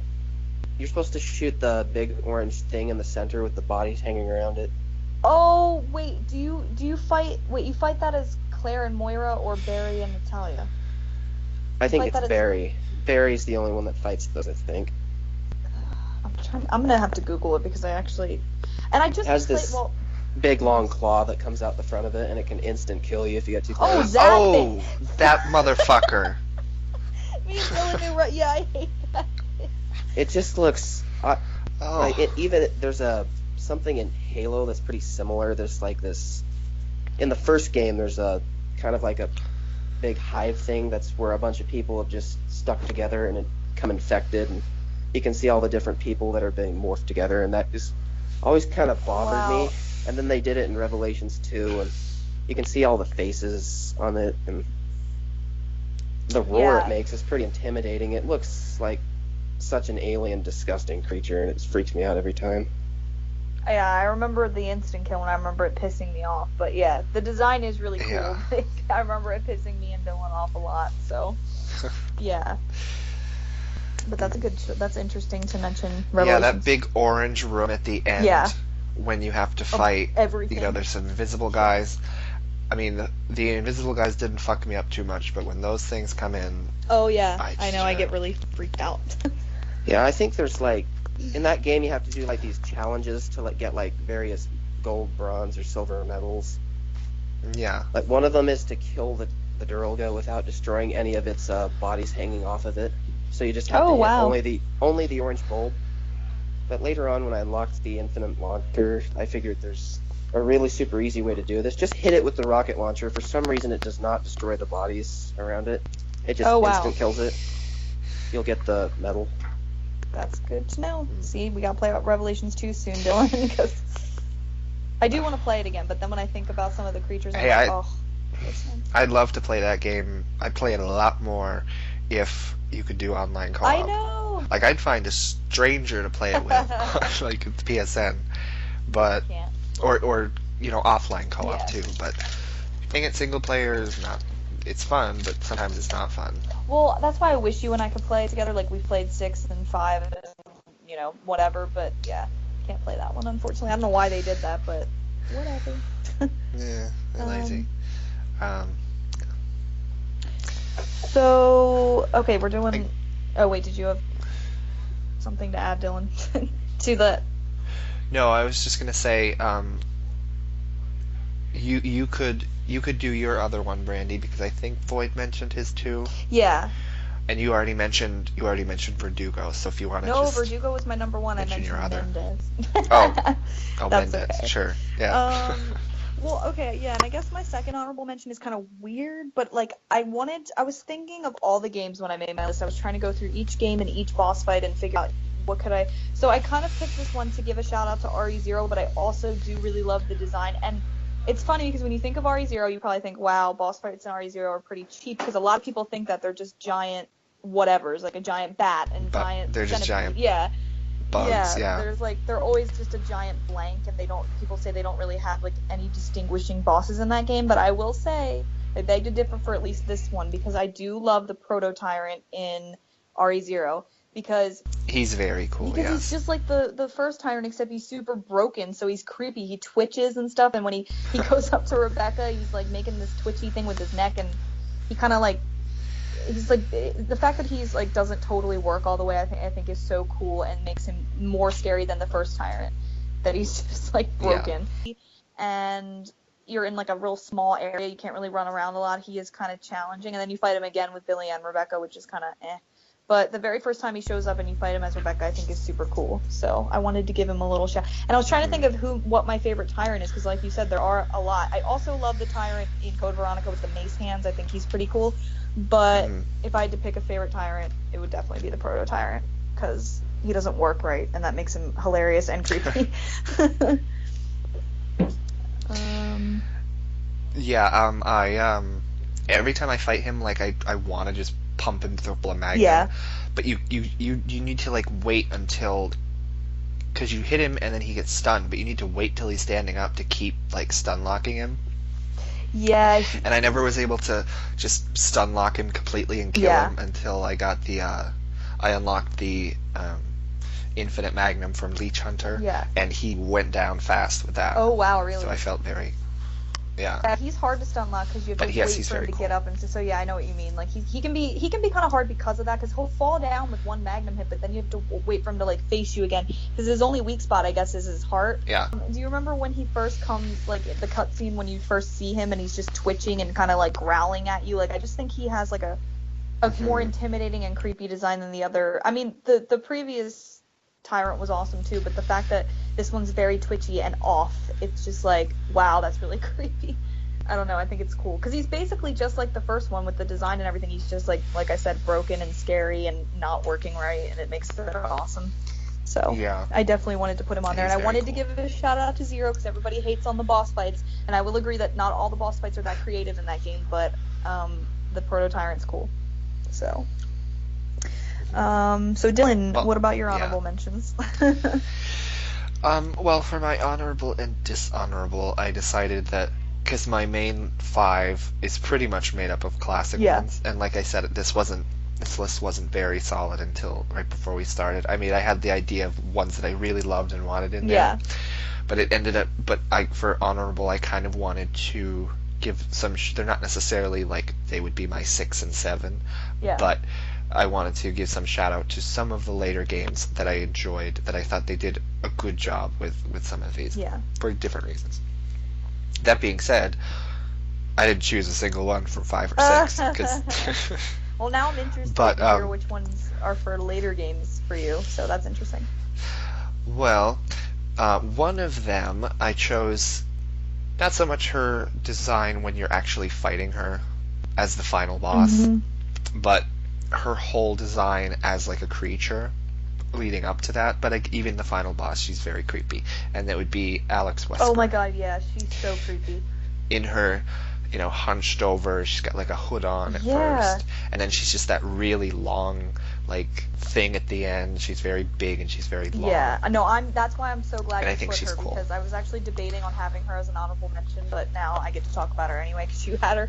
I think her design is so creepy, and I love how they didn't overly glamorize her, because she's like a female villain. Like Alexia obviously mutates and becomes like a bug creature, but she doesn't look, I mean, I guess some people could say she does look kind of creepy, but with Alex, they went Yeah. all the way. Like, she looks like a hunched over, creepy old lady with this scary, sunken in face, and then she becomes like a giant, creepy thing at the end. Her whole design is super good and solid. With, like, you just mentioned Alexia. I guess with Alexia, I could see, her still being pretty or whatever, because Alexia's like high class and she's like an aristocrat. So keeping that in mind for her monster design was cool too. Yeah. That's actually really true. And like, she still has feminine qualities even when she's a monster. I know that sounds really weird to say, but even when Alexia mutates, she's not straight up hideous and ugly. I mean, she's obviously like a bug-like weird creature, but she's not like, the way in comparing her to Alex, it's like, wow, like she's actually still feminine and sort of pretty, whereas Alex is like this scary hag, and it's such a cool design. I love that they did that. They didn't make her overly glamorized as Wesker's sister to be this hot, because everybody loves Wesker, and Wesker was real proper with his hair always combed back and his sunglasses and his like, but like she's like scary looking. I love that they did that. I know. Yeah, she's hideous, and that's the whole reason she despises Natalia, because Natalia's youthful, a young little girl, and she's just busted.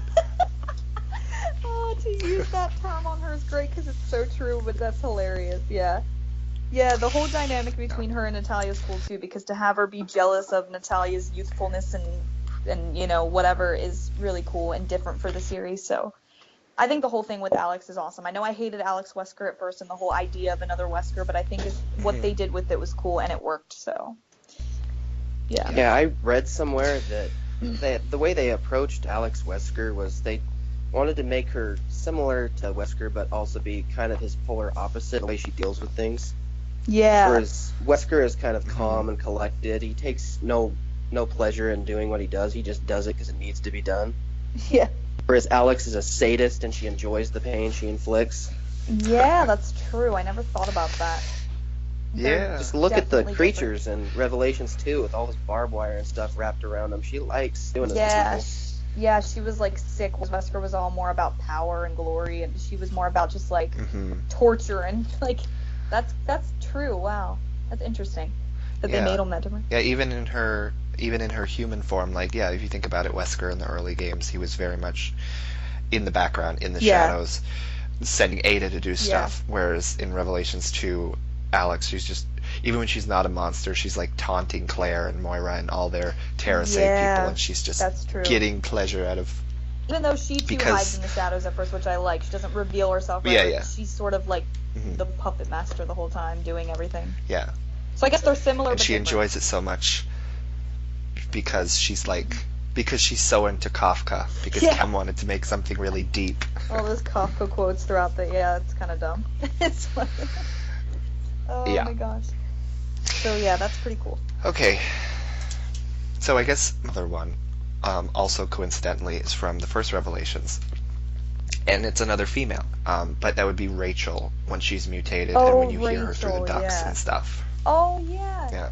I don't care much for her design with her tits hanging out and her hair in her face, because it looks ridiculous. Yeah.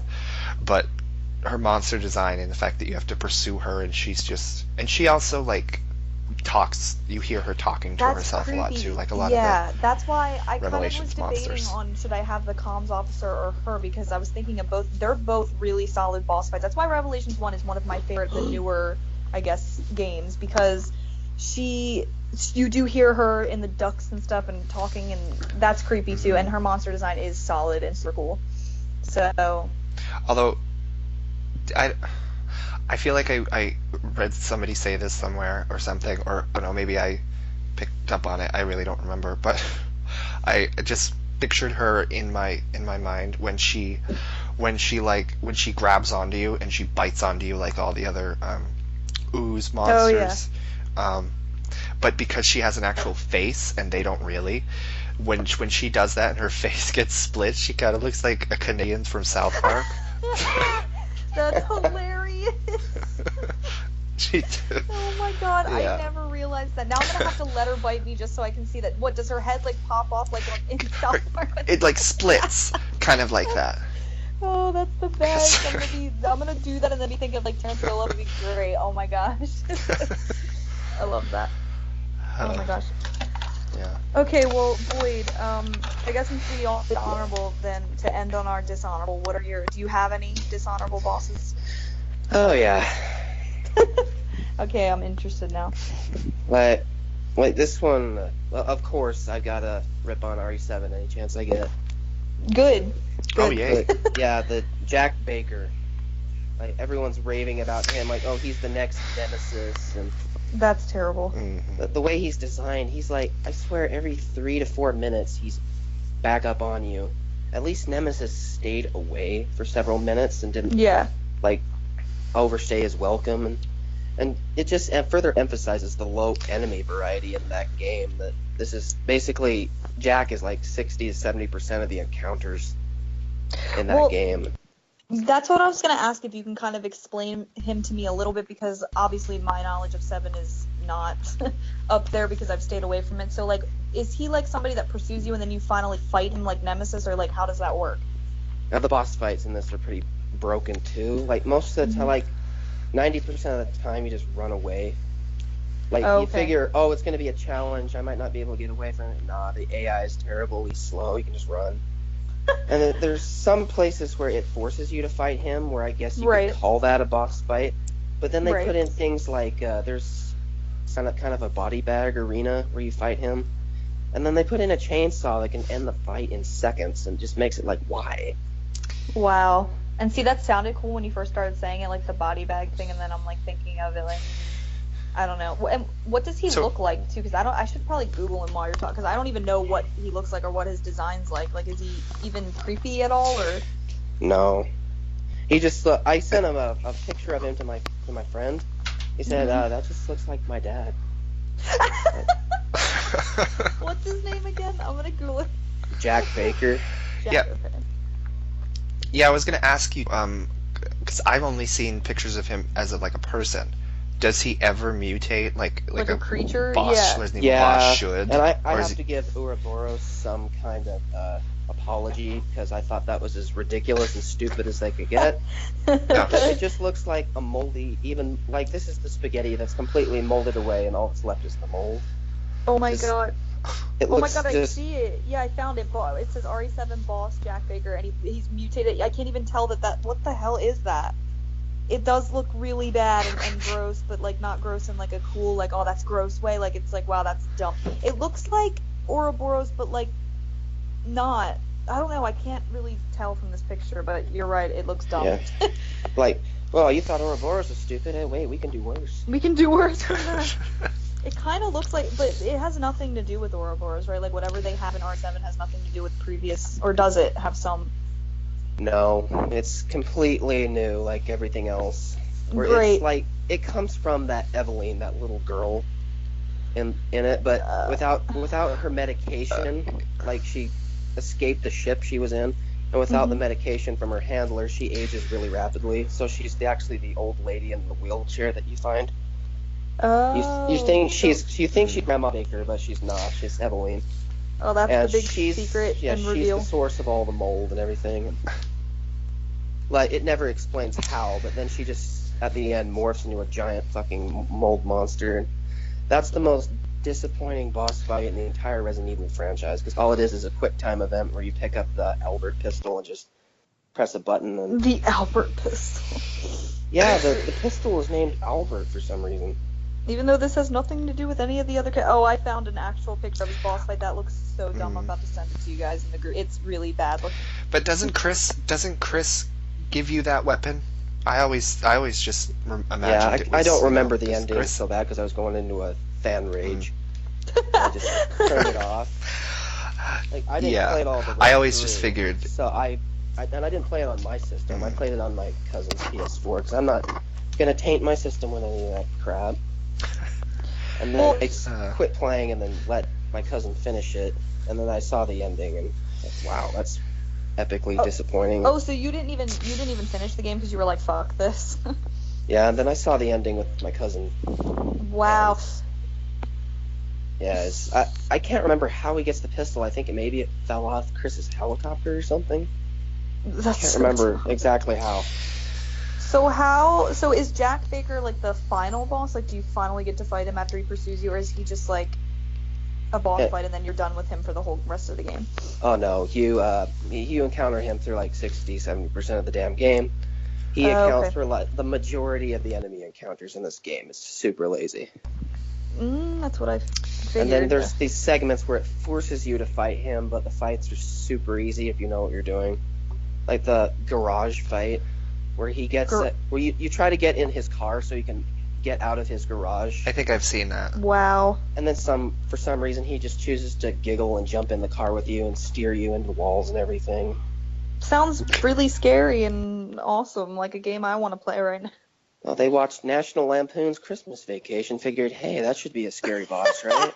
Don't Bearded down Cousin that movie Eddie to that level, because that movie's awesome, but not so much can be said about that game. So don't compare something awesome to trash, but that is hilarious. Yeah, oh my gosh. The way that the horror works in that game, it's just complete jump scares, but they're not even properly how do you say it, set up or executed, yeah. They're just kind of lazy kind of jump scares.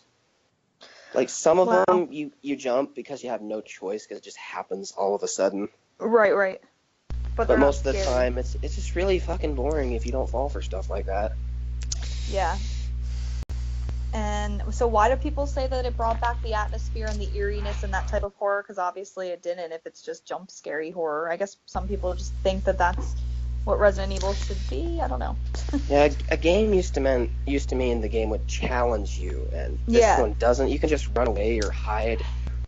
The horror of Resident Evil is always ammo conservation and exactly. conserving your equipment and finding ways to deal with tough bosses. Yeah, you had to actually think about things. Yeah. With the older ones, it was also with the mixed camera angles. Yeah. Like you couldn't see a lot what was going on in the next hall.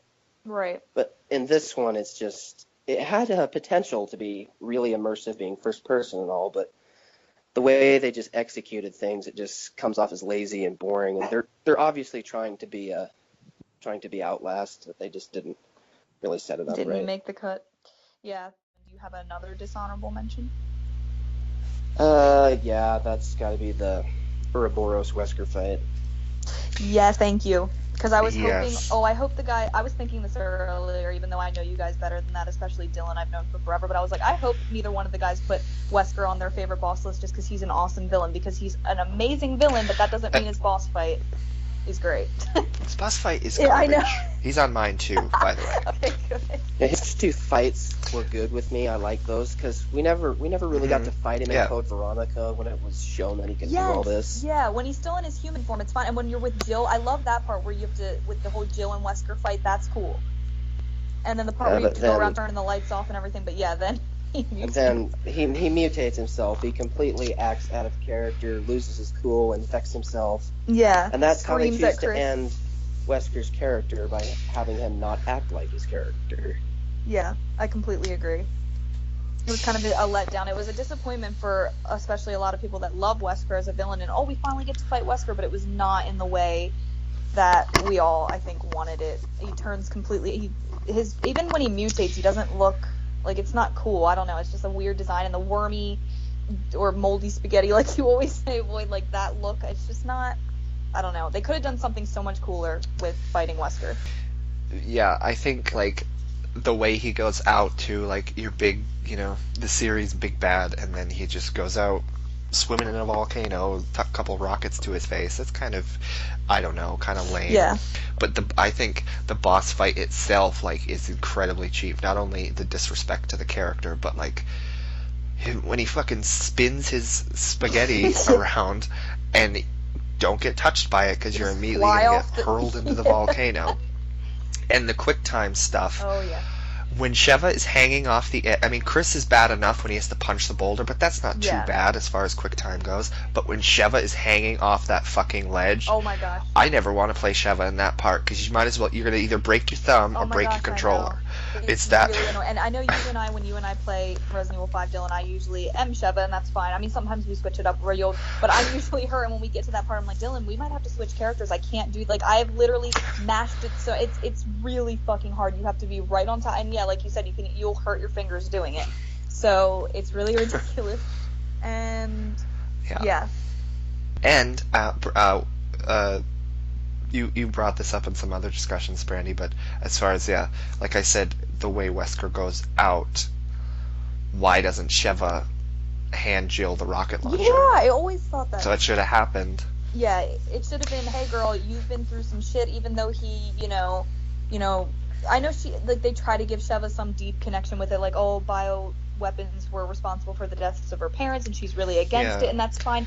But when it comes to personal vendetta against Wesker, it's not deeper than Jill's reasons. Exactly. And when it comes to the personal vendetta against Wesker, Chris and Jill, there's nobody that has more reason to want to kill him besides those two. And I think even Jill more so than Chris. So, like, she should have looked at her and said, hey, girl, you've been through a lot of shit. You take this one. And it should have been Jill and Chris at the end killing Wesker. Like, at least with the rockets. That would have been way more epic, way cool. And it would have been a better send-off. Besides Jill, it would have been for Wesker. If it was the two leads taking out the lead villain. Exactly, I totally agree.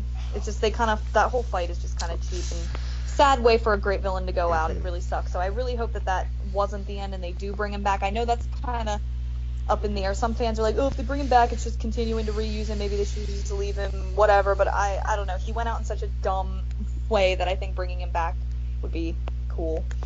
Get rid of him in some other way. I don't know. Yeah, people like to give DC Douglas shit for it because it's all your fault. Wesker doesn't feel like him. It wasn't him. He came in with a contract. Like at the end of the day, it's whatever the directors want.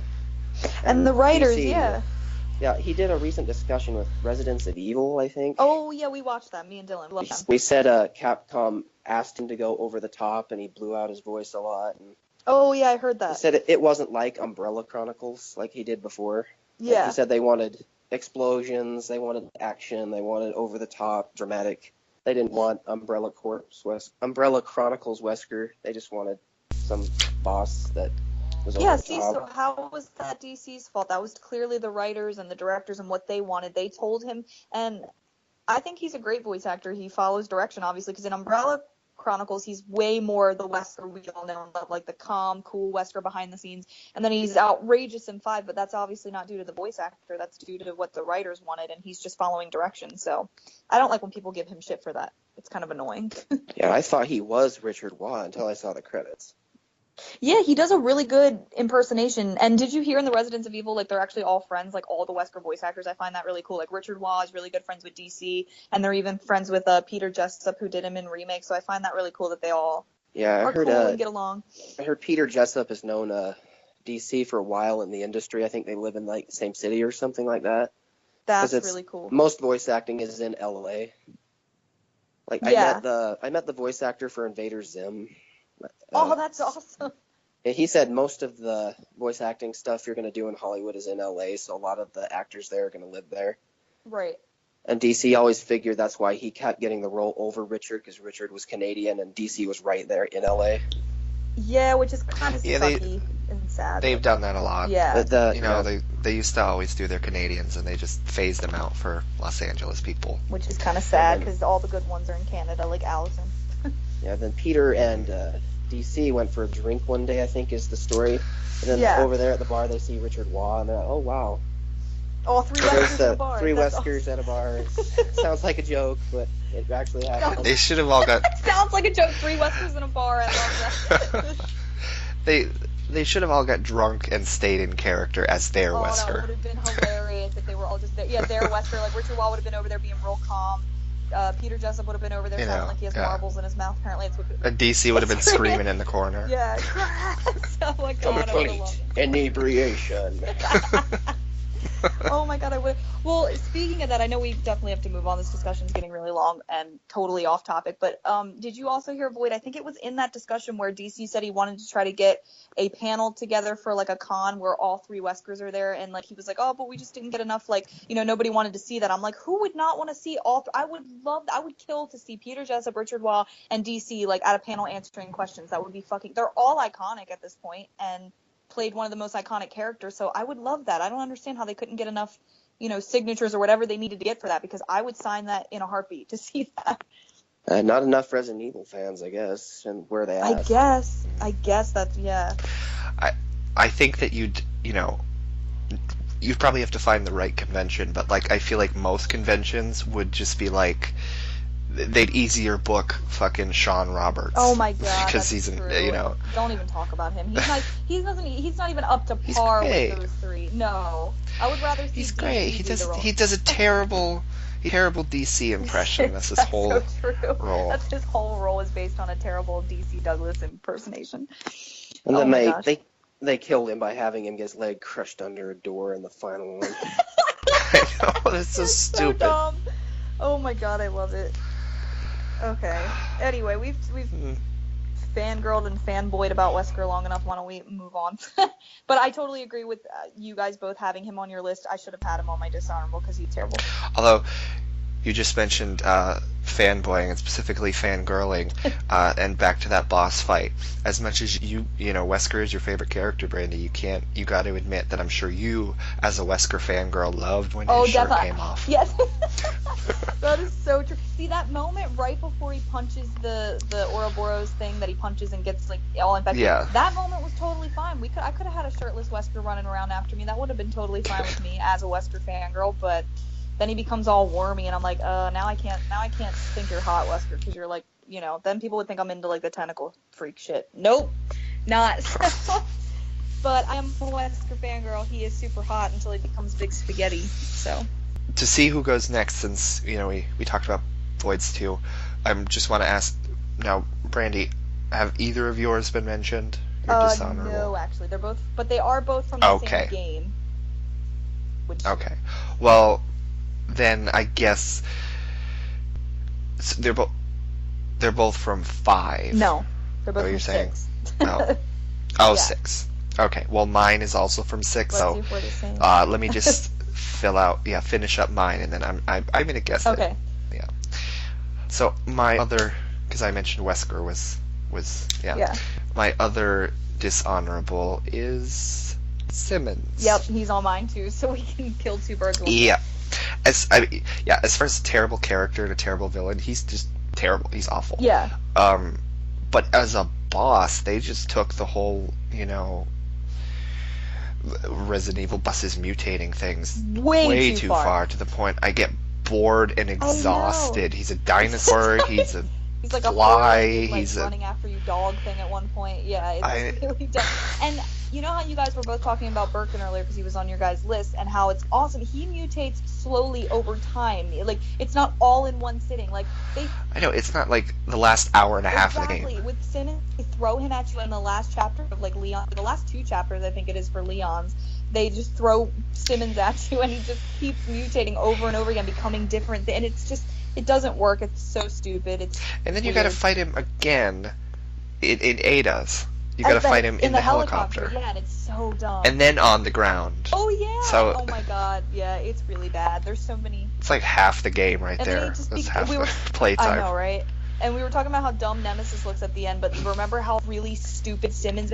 Again, you know how we said we didn't know it was Nemesis at the end? Remember when fucking Simmons just becomes a giant fly with giant orange eyes? Yeah. I was like, what the fuck is that thing? Like, it kind of freaked me out at first because it was giant and it had giant eyes, so I thought it was kind of cool. And then you're like, oh, that's Simmons. I'm like, what the fuck? That's Simmons? How does he go from, like, this fucking, like, 4-legged thing chasing you on a train to a fucking huge dinosaur thing with Ada, and then back to his human form for some reason? He becomes, like, his human form again. Into a giant fly. I don't get it. It felt so random to me and so weird and so forced in your face. Like, they couldn't think of, like, the last hour of Leon's, like, campaign clearly. They just throw that all at you. It's like, wow. Yeah, I think, if, like, his whole dinosaur thing was, maybe they were attempting to, like, throw in a nod to Dino Crisis, because that's related to Resident Evil, that'd be fine, but it definitely didn't come off that way. It just came off as stupid. It really did, and it should have been over right then and there. You fight him in this big boss arena with Ada flying in the helicopter. That should have been, like, his final thing, but no, then he continues to keep going and going and going, and he just won't fucking die, and like you said, Dylan, it just becomes exhausting after, and boring. Like, you don't want to keep fighting the same and dude. And also the way that he, like, I think this is how he actually dies, but I honestly don't remember because he comes back so much, but I'm pretty sure this is how he actually dies, and it's kind of... At first I kind of liked it, but then the whole idea of Neo Umbrella was really stupid. when he falls. I think it's when Ada knocks him off, and then he's in his human form, and he like gets impaled by a big, And his blood makes the like, umbrella pole. sign, yeah. It makes the red umbrella. I thought that was cool at first, but just thinking about Neo Umbrella in general, it No, was and that kinda would be dumb. cool if that was like his final send off, but doesn't he become the Fly after that? Because that's like inside. Yeah. Oh, so he that's- does. See, I didn't He remember. mutates Jesus so Christ. much. And then you have to like kill him with that giant fly. needle thing you find. Remember, you stick it in zombies and it like electrocutes him, and it's His big like. it's so Yeah, dumb. it's like. Well, I'm glad we're all in agreement, and I think also because not only is the boss exhausting and stupid, but like I said, his character also sucks too, so that doesn't help any. Like, he's one of the worst villains in Resident Evil history, I think. So yeah, definitely does not help with the boss fight. No. No. So I guess to wrap it all up, that was my first dishonorable, and I know. Wait, you said your two, right, Dylan? 'Cause you had Wesker and Simmons. Yeah. Yeah, my first one was Wesker. And that sucks yeah. because that's like the greatest villain paired up with one of the worst villains, but they're both equally awful boss fights, so that sucks. But my final one is, oh my God, Dylan, you know all about this. Why I put this, but it's I do. Chris's. Do you? Chris's Yeah. RE6. I was gonna final say, boss. do you? Yeah, his name is Hales. Yeah, I would have never remembered that, nor did I. Nor does it matter because it's so It's so stupid. random. That's the thing. Like, not only is the boss fight so fucking annoying and hard to me, I just never understood why you never see that thing or hear about it. It just breaks out of a cocoon in like the last hour of Chris's and just comes out and just decides to go after Chris and Tears. I don't know, but it's really annoying. And I mean, there's two stages to the boss fight. First, you run away from it, and it's breaking down grates and stuff, or the catwalk you're running on. It can break that down, and you can fall. And I used to really suck at that, which I still kind of do because the controls are so bad in 6 that I would start running towards the boss instead of running away from it because you always have to. It's way worse than tank controls. It did not need fixed cameras Exactly. at certain points But then it too. didn't have tank controls, so it made it like tank controls are way easier than that garbage that they gave us in 6. I'm sorry, the 6 controls are so finicky, like Dylan said, so sloppy. You move 1 inch to the right and you end up flying all over the place. You just flail all over, and it's just, oh my God. So having a fight like that was not optimal for those controls. So fuck that fight. Then later on, when you fight him legit and you have to use like Pierce's like zapping power against him, it takes forever. And he can just run at you and instant kill you. Remember all that bullshit we did, Dylan, when we played it together? Yeah, I was gonna say I feel like we should mention that. First of all, when the thing would blow in half, I kept saying it looked like just his asshole blew up or something, and then it goes spinning through the water, and if it touches you, you need your partner to save you. Yeah, so he can basically instant kill you, and Pierce is really slow on that, so playing with Pierce kind of sucks because like when you're hurt, I'm trying to get to you and I can't run over to you, and it just the whole fight is just really really bad, not thought out at all.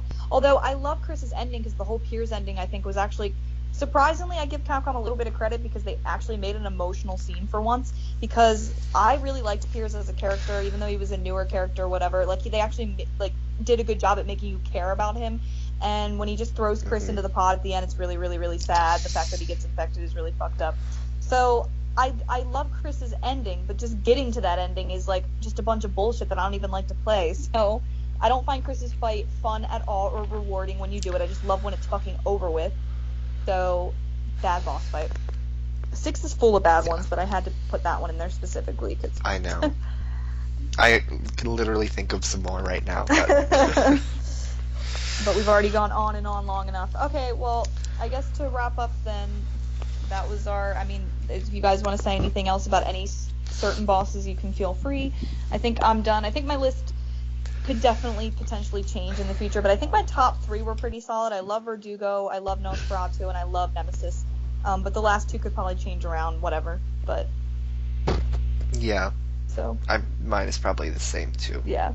But overall, I'm happy with my picks, and you guys had some really cool ones also. Yeah, I think it's cool that we all kind of had a different list. I mean, we obviously had some of the same ones, like Nemesis made all of our lists because he's awesome, and me and Void both had Verdugo, which is awesome. So. But I think it is cool that we did pick some different ones, so we all got a chance to talk about the different ones. So yeah, and Void, I'm honestly surprised you didn't have the comms officer on yours or in an honorable mention, because I do know that you and I've talked about him before, and you said you really liked him too, the way that I did. Like Yeah, from he Revolution. might make a top 10 list, but Gotcha. I had to give Mendez his due because I just like the Yeah. music for his boss fight so much. Yeah, he's great too. Yeah, that's true. So yeah, that was our top 5 favorite Resident Evil bosses, and hopefully we will be back soon. Boyd will definitely be back for the future, and Dylan and I individually should be back too. Whenever, I don't know what's going up next, but there we go.